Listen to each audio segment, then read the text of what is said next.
ഇപ്പം മിസ് എത്തിയിട്ടുള്ളത് മക്കളെ നിങ്ങൾക്കായിട്ടുള്ള ഓണത്തിന്റെ ഒരു സ്പെഷ്യൽ ഓഫറുമായിട്ടാണ് കേട്ടോ. മറ്റൊന്നുമല്ല മക്കളെ, നമ്മുടെ ഓണം പ്രമാണിച്ച് നമ്മുടെ ആപ്പിലുള്ള എല്ലാ ക്ലാസ്സുകളും കൂട്ടുകാർക്ക് വെറും 610 രൂപയ്ക്കാണ് ഇനിയുള്ള ഒരു വർഷക്കാലത്തേക്ക് അവൈലബിൾ ആക്കി തരാനായിട്ട് പോകുന്നത് കേട്ടോ. ഓക്കെ മക്കളെ, അപ്പൊ അഡ്മിഷൻ എടുക്കാൻ താല്പര്യമുള്ള കൂട്ടുകാരുണ്ടെങ്കിൽ വേഗം തന്നെ ഇവിടെ സ്ക്രീനിൽ കാണുന്ന നമ്പറിലേക്ക് കോൺടാക്ട് ചെയ്യുക കേട്ടോ. ലിമിറ്റഡ് സീറ്റിലേക്ക് മാത്രമാണ് മക്കളെ നമ്മൾ ഈ ഒരു ഓഫർ കൊടുക്കുന്നത്. അപ്പൊ വേഗം തന്നെ എന്ത് ചെയ്യുക, സ്ക്രീനിൽ കാണുന്ന നമ്പറിലേക്ക് കോൺടാക്ട് ചെയ്യുക കേട്ടോ. നമ്മുടെ ആപ്ലിക്കേഷൻ ത്രൂ ആയിരിക്കും കൂട്ടുകാർക്ക് നിങ്ങളുടെ സിലബസ് ബേസ്ഡ് ആയിട്ടുള്ള 1 മുതൽ 7ാം ക്ലാസ് വരെയുള്ള കൂട്ടുകാർക്കായിട്ടുള്ള ട്യൂഷൻ ക്ലാസ്സുകൾ പ്രൊവൈഡ് ചെയ്യുന്നത്. അപ്പൊ വേഗം തന്നെ മക്കളെ മറക്കാതെ ഈ ഒരു നമ്പറിലേക്ക് കോൺടാക്ട് ചെയ്യുക. ഒരിക്കൽ കൂടി ഓർമ്മപ്പെടുത്താണ്, വെറും 610 രൂപയ്ക്കാണ് ഒരു വർഷത്തേക്ക് മക്കൾക്ക് 1 മുതൽ 7ാം ക്ലാസ് വരെയുള്ള നിങ്ങളുടെ സിലബസ് ബേസ്ഡ് ട്യൂഷൻ ക്ലാസ്സുകൾ അവൈലബിൾ ആവാനായിട്ട് പോകുന്നത്. ഹായ് കൂട്ടുകാരെ, മാഷ് ടീച്ചറിന്റെയും പുതിയൊരു വീഡിയോയിലേക്ക് എല്ലാവർക്കും സ്വാഗതം. ഇത് നമ്മൾ ഡിസ്കസ് ചെയ്യാൻ പോകുന്നത് 6ാം ക്ലാസ്സിലെ മാത്സിലെ ചെറിയൊരു ടോപ്പിക്കാണ്. അപ്പൊ നമ്മുടെ മാത്സിന്റെ എക്സാം നാളെയാണ് അല്ലെ. അപ്പൊ എല്ലാവരും കൃത്യമായിട്ട് പഠിച്ചിട്ടുണ്ടാവും എന്ന് വിശ്വസിക്കുകയാണ്. അപ്പൊ ഇമ്പോർട്ടന്റ് ആയിട്ടുള്ള കുറച്ച് കാര്യങ്ങളാണ് നമ്മൾ ഇന്ന് ഡിസ്കസ് ചെയ്യാൻ പോകുന്നത്. എല്ലാവരും റെഡി അല്ലേ? ഫസ്റ്റ് ആംഗിൾ അല്ലെ. കോൺ എന്ന് പറഞ്ഞാൽ എന്തായിരുന്നു മക്കളെ? ആംഗിൾ എന്ന് പറഞ്ഞാൽ എന്തായിരുന്നു? An angle is a figure formed when two lines meet at a point. അല്ലെ, രണ്ട് വരകൾ ഒരു ബിന്ദുവില് കൂട്ടിമുട്ടുമ്പോൾ ഉണ്ടാവുന്ന രൂപത്തെയാണ് നമ്മൾ കോൺ എന്ന് വിളിക്കുന്നത് അല്ലെ. അപ്പൊ നിങ്ങൾക്ക് എക്സാമിന് ആംഗിള് തന്നിട്ട് അല്ലെ, ഒരളവ് തന്നിട്ട് നിങ്ങളോട് വരയ്ക്കാനായിട്ട് ആവശ്യപ്പെടും. അപ്പൊ നിങ്ങൾ കൃത്യമായിട്ട് പ്രൊട്രാക്ടർ യൂസ് ചെയ്ത് അളന്ന് വരയ്ക്കേണ്ടതാണ് കേട്ടോ. അപ്പൊ അളവ് കൃത്യമായാൽ മാത്രമാണ് നിങ്ങൾക്ക് മാർക്ക് ലഭിക്കുള്ളൂ. അപ്പൊ കൃത്യമായിട്ട് സ്കെയിലും പ്രൊട്രാക്ടറൊക്കെ യൂസ് ചെയ്തുകൊണ്ട് മാത്രം ഫിഗേഴ്സ് വരയ്ക്കാം. പിന്നെ അതേപോലെ നമ്മള് ഫ്രാക്ഷൻസ് പഠിച്ചപ്പോൾ പഠിച്ച 2 പേരുകളായിരുന്നു ന്യൂമറേറ്ററും അതേപോലെ ഡിനോമിനേറ്ററും അല്ലെ. അംശവും ഛേദവും. എന്താണ് മക്കളെ അംശവും ഛേദവും എന്ന് പറഞ്ഞാല്?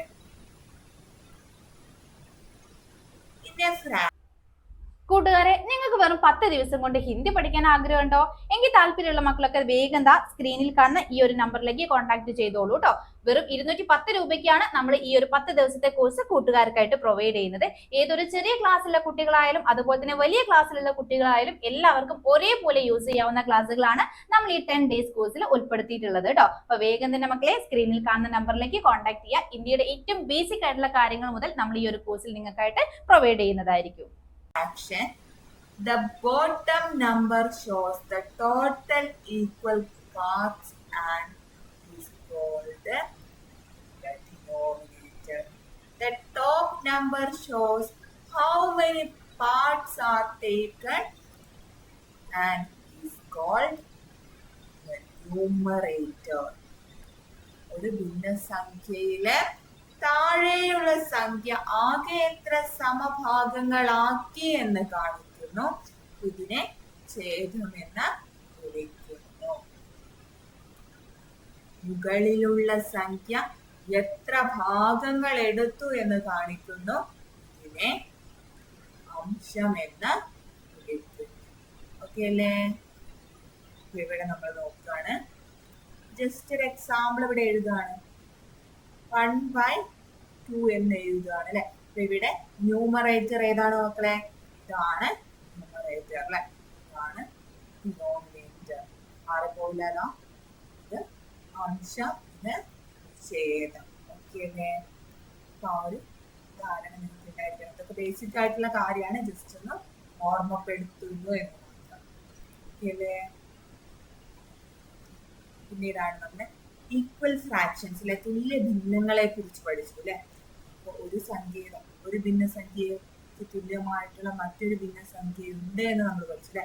1/2 തുല്യമായിട്ടുള്ള മറ്റൊരു ഭിന്നസംഖ്യ ഏത് എന്ന് നിങ്ങളോട് ചോദിച്ചാൽ നിങ്ങൾ എങ്ങനെയാ കണ്ടെത്തുക?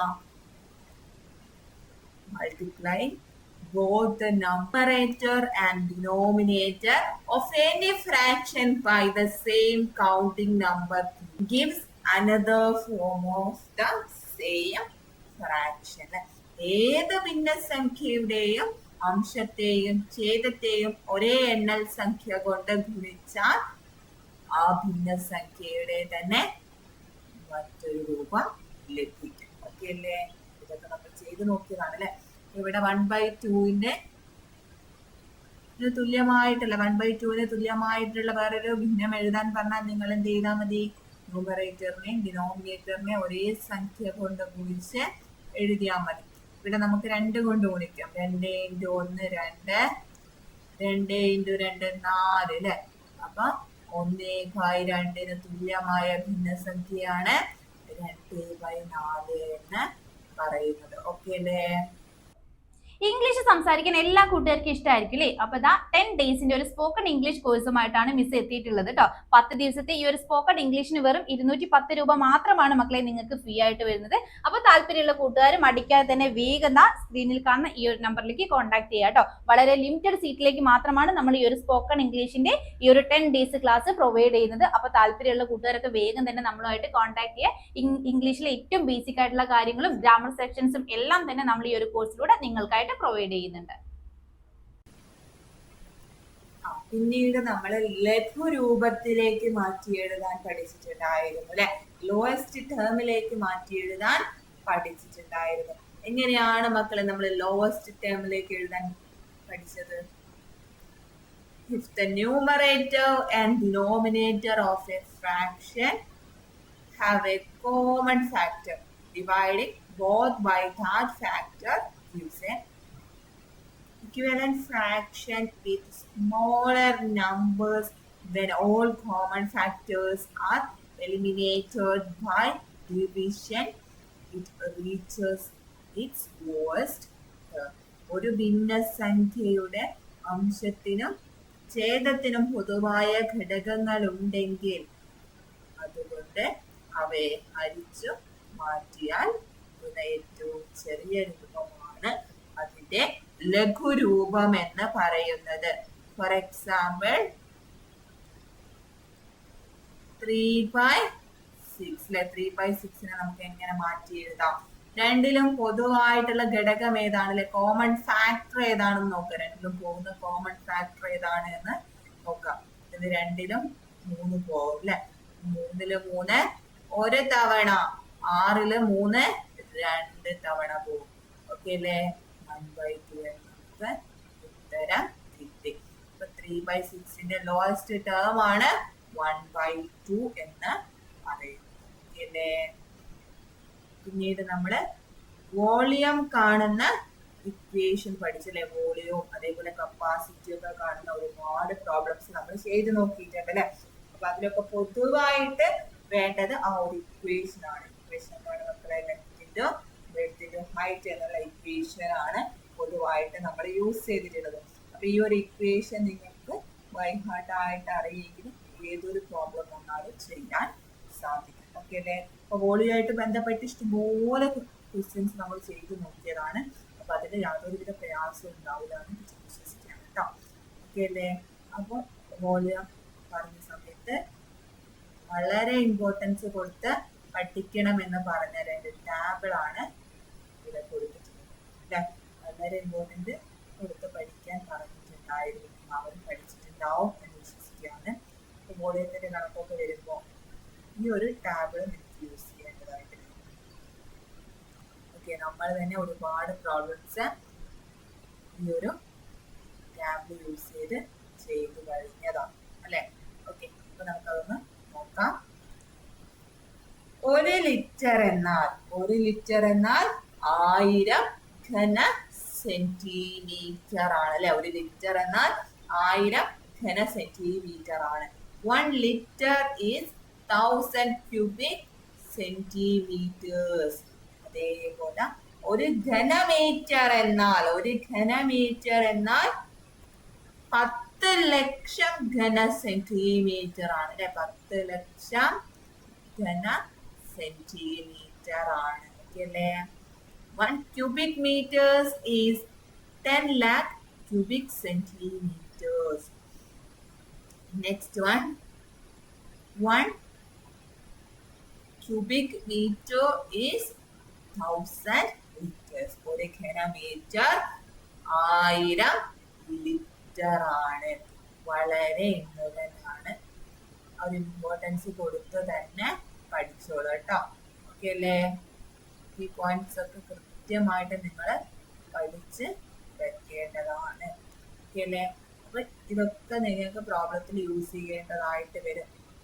അത് നമ്മൾ എല്ലാ ക്വസ്റ്റ്യൻസ് ഡിസ്കസ് ചെയ്തപ്പോഴും കണ്ടതാണ് അല്ലേ?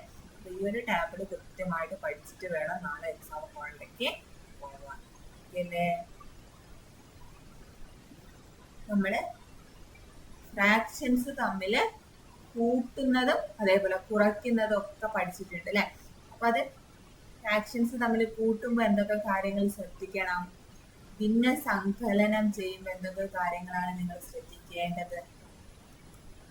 To add two measurements in fractional form, they must be converted into a set of the same parts, meaning they must be given a common denominator. ഭിന്നസംഖ്യാരൂപത്തിലുള്ള അളവുകൾ തമ്മിൽ കൂട്ടണമെങ്കിൽ അവയെ ഒരേ ഛേദമുള്ള രൂപത്തിലേക്ക് മാറ്റേണ്ടതായിട്ടുണ്ട് അല്ലെ? അപ്പൊ സംഖ്യകൾ കൂട്ടുമ്പോ നിങ്ങൾ എന്ത് ചെയ്യണം? നമ്മളെ ഡിനോമിനേറ്റർ തുല്യമാക്കിയതിനു ശേഷം മാത്രം ഡയറക്റ്റ് കൂട്ടി എഴുതാം. ഓക്കെ അല്ലേ? അപ്പൊ ഫസ്റ്റ് നിങ്ങൾ ഡിനോമിനേറ്റേഴ്സ് തുല്യമാണോ എന്ന് നോക്കുക. തുല്യമല്ലെങ്കിൽ തുല്യമാക്കുക. അതിനുശേഷം ഡയറക്റ്റ് ആയിട്ട് കൂട്ടി എഴുതുകയാണ് വേണ്ടത് അല്ലെ? ഇനി സബ്സ്ട്രാക്ഷൻ ആകുമ്പോഴോ, ഭിന്ന വ്യവകലനമാകുമ്പോഴോ, ഫ്രാക്ഷൻ സബ്സ്ട്രാക്ഷൻ ആകുമ്പോൾ അതായത് ഭിന്നസംഖ്യകൾ കുറയ്ക്കുമ്പോൾ അല്ലെ, തമ്മിൽ കുറയ്ക്കുമ്പോൾ എന്താ ചെയ്യേണ്ടത്? Just like addition, subtracting fractions also requires converting them. So കൂട്ടുന്നത് പോലെ തന്നെ ഭിന്നസംഖ്യകൾ തമ്മിൽ കുറയ്ക്കാനും അവയുടെ ഛേദങ്ങൾ തുല്യമാക്കി മാറ്റണം അല്ലെ? So that they share a common denominator. കൂട്ടുന്നത് പോലെ തന്നെയാണ് കുറയ്ക്കുമ്പോൾ എന്ത് ചെയ്യണം? നിങ്ങള് ഭിന്നസംഖ്യകള് നോക്കുക, ഡിനോമിനേറ്റേഴ്സ് തുല്യമാണോ, തുല്യമല്ലെങ്കിൽ അത് തുല്യമാക്കിയതിന് ശേഷം ഡയറക്റ്റ് കുറച്ചെഴുതുകയാണ് വേണ്ടത്. ഓക്കെ അല്ലേ? ഇനി അടുത്തത് കമ്പയറിംഗ് ഫ്രാക്ഷൻസ്, ഭിന്നങ്ങളുടെ വലുപ്പച്ചെറുപ്പം ഒത്തുനോക്കൽ. അപ്പൊ വലുപ്പച്ചെറുപ്പം ഒത്തുനോക്കലില് 3 ഘടകങ്ങളുണ്ട്. സെയിം ഡിനോമിനേറ്റേഴ്സ് അല്ലെ, ഒരേ ഛേദമുള്ള ഭിന്നങ്ങളാണെങ്കിൽ എന്ത് ചെയ്താൽ മതി? Between 2 fractions with the same denominator, the fraction with the larger numerator is larger. ഒരേ ഛേദമുള്ള ഭിന്നസംഖ്യകളിലെ അംശം വലുതായ ഭിന്നസംഖ്യയാണ് വലുത്. ഓക്കെ അല്ലേ? ഇപ്പൊ ഒരേ ഡിനോമിനേറ്റേഴ്സ് ആണെങ്കിൽ നിങ്ങൾ എന്ത് ചെയ്താൽ മതി? ന്യൂമറേറ്റർ നോക്കാം. അപ്പൊ ഏറ്റവും വലിയ ന്യൂമറേറ്റർ ഏതാണോ അപ്പൊ ആ ഒരു ന്യൂമറേറ്റർ ഉള്ള സംഖ്യയായിരിക്കും, ഒരു ഭിന്നമായിരിക്കും ഏറ്റവും വലിയ ഭിന്നസംഖ്യ ആയിട്ട് വരാം. അപ്പൊ ഏറ്റവും ചെറിയ ന്യൂമറേറ്റർ ഉള്ളതായിരിക്കും ഏറ്റവും ചെറിയ ഭിന്നസംഖ്യയായിട്ട്. അല്ലേ? ഇനി സെയിം ന്യൂമറേറ്റേഴ്സ് ആണെങ്കിൽ അല്ലെ, നമ്മളിപ്പോ സെയിം ഡിനോമിനേറ്റേഴ്സ് ഉള്ള കേസ് പറഞ്ഞു, സെയിം ന്യൂമറേറ്റേഴ്സ് ആണെങ്കിലോ, അംശമാണ് ഒരേപോലെ ഉള്ളതെങ്കിലോ, between 2 fractions with the same numerator, the fraction with the larger denominator is smaller. ഒരേ അംശമുള്ള ഭിന്നസംഖ്യകളിലെ ഛേദം വലുതായ ഭിന്നസംഖ്യ ചെറുതായിരിക്കും. അപ്പൊ ന്യൂമറേറ്റർ ഒരേപോലെ ആണെങ്കിൽ നിങ്ങൾ എന്ത് ചെയ്യുക? ഡിനോമിനേറ്റർ നോക്കാം. അപ്പൊ ഡിനോമിനേറ്റർ വലുതായ ഭിന്നസംഖ്യ ചെറിയ ഭിന്നസംഖ്യ ആയിരിക്കും, ഡിനോമിനേറ്റർ ചെറുതായ ഭിന്നസംഖ്യ വലിയ ഭിന്നസംഖ്യ ആയിരിക്കും. ഇനി ന്യൂമറേറ്ററും ഡിനോമിനേറ്ററും വ്യത്യാസമാണെങ്കിൽ അല്ലെ, ഡിഫറെന്റ് ന്യൂമറേറ്റേഴ്സ് ആൻഡ് ഡിനോമിനേറ്റേഴ്സ്, അംശവും ഛേദവും വ്യത്യാസമാണെങ്കിൽ ഇതെങ്ങനെ കണ്ടെത്താൻ കഴിയും? നിങ്ങൾ എന്ത് ചെയ്താൽ മതി? നേരത്തെ നമ്മൾ ചെയ്തതുപോലെ തന്നെ ചെയ്താൽ മതി. If both are different, they must be converted to have A common denominator before comparing. വ്യത്യസ്തമാണെങ്കിൽ അവ എന്ത് ചെയ്യുക, ഒരേ ചേർന്നുള്ള രൂപത്തിലേക്ക് മാറ്റി വലുപ്പം ചെറുപ്പം കണ്ടെത്തുകയാണ് വേണ്ടത്. ഓക്കെ അല്ലേ? കോമൺ ആയിട്ടുള്ള കുറച്ച് കാര്യങ്ങളാണ് നമ്മൾ ഡിസ്കസ് ചെയ്തിട്ടുള്ളത്. ഒരേ സിമ്പിൾ ആയിട്ടുള്ള കാര്യങ്ങളാണ് പറഞ്ഞിട്ടുള്ളത് കേട്ടോ. ഓക്കെ അല്ലേ? എല്ലാവരും ഹോളിന്ന് കൃത്യമായിട്ട് ക്വസ്റ്റ്യൻസ് വായിച്ചു നോക്കുക. ക്വസ്റ്റ്യൻ ഉണ്ടെങ്കിൽ ഒക്കെ നിങ്ങൾ കൃത്യമായിട്ട് വായിച്ചു നോക്കി നിങ്ങൾ ഏത് ക്വസ്റ്റ്യൻ ആണോ അറ്റൻഡ് ചെയ്യുന്നത് എന്ന് ആ കൂൾ ഓഫ് ടൈമിൽ തന്നെ നിങ്ങൾ തീരുമാനിക്കുക. എന്നിട്ട് ടെൻഷൻ ഫ്രീ ആയിട്ട് എഴുതണം. യാതൊരുവിധ ടെൻഷൻ ഇല്ലാതെ പഠിച്ച കാര്യങ്ങളൊക്കെ ഓർത്ത് വെച്ചുകൊണ്ട് തന്നെ പരീക്ഷ എഴുതാൻ ശ്രമിക്കുക. ഓക്കെ അല്ലേ? അപ്പൊ നമ്മുടെ ക്ലാസ് ഇന്നിവിടെ വൈൻഡപ്പ് ചെയ്യാണ്. എല്ലാവർക്കും ഓൾ ദ ബെസ്റ്റ്. ഇപ്പൊ മിസ് എത്തിയിട്ടുള്ളത് മക്കളെ നിങ്ങൾക്കായിട്ടുള്ള ഓണത്തിന്റെ ഒരു സ്പെഷ്യൽ ഓഫറുമായിട്ടാണ് കേട്ടോ. മറ്റൊന്നുമല്ല മക്കളെ, നമ്മൾ ഓണം പ്രമാണിച്ച് നമ്മുടെ ആപ്പിലുള്ള എല്ലാ ക്ലാസ്സുകളും കൂട്ടുകാർക്ക് വെറും 610 രൂപയ്ക്കാണ് ഇനിയുള്ള ഒരു വർഷക്കാലത്തേക്ക് അവൈലബിൾ ആക്കി തരാനായിട്ട് പോകുന്നത് കേട്ടോ. ഓക്കെ മക്കളെ, അപ്പൊ അഡ്മിഷൻ എടുക്കാൻ താല്പര്യമുള്ള കൂട്ടുകാരുണ്ടെങ്കിൽ വേഗം തന്നെ ദാ ഇവിടെ സ്ക്രീനിൽ കാണുന്ന നമ്പറിലേക്ക് കോൺടാക്ട് ചെയ്യുക കേട്ടോ. ലിമിറ്റഡ് സീറ്റിലേക്ക് മാത്രമാണ് മക്കളെ നമ്മൾ ഈ ഒരു ഓഫർ കൊടുക്കുന്നത്. അപ്പൊ വേഗം തന്നെ എന്ത് ചെയ്യുക, സ്ക്രീനിൽ കാണുന്ന നമ്പറിലേക്ക് കോൺടാക്ട് ചെയ്യുക കേട്ടോ. നമ്മുടെ ആപ്ലിക്കേഷൻ ത്രൂ ആയിരിക്കും കൂട്ടുകാർക്ക് നിങ്ങളുടെ സിലബസ് ബേസ്ഡ് ആയിട്ടുള്ള 1 മുതൽ 7ാം ക്ലാസ് വരെയുള്ള കൂട്ടുകാർക്കായിട്ടുള്ള ട്യൂഷൻ ക്ലാസ്സുകൾ പ്രൊവൈഡ് ചെയ്യുന്നത്. അപ്പൊ വേഗം തന്നെ മക്കളെ മറക്കാതെ ഈ ഒരു നമ്പറിലേക്ക് കോൺടാക്ട് ചെയ്യുക. ഒരിക്കൽ കൂടി ഓർമ്മപ്പെടുത്താണ്, വെറും 610 രൂപയ്ക്കാണ് ഒരു വർഷത്തേക്ക് മക്കൾക്ക് 1 മുതൽ 7ാം ക്ലാസ് വരെയുള്ള നിങ്ങളുടെ സിലബസ് ബേസ്ഡ് ട്യൂഷൻ ക്ലാസ്സുകൾ അവൈലബിൾ ആവാനായിട്ട് പോകുന്നത്.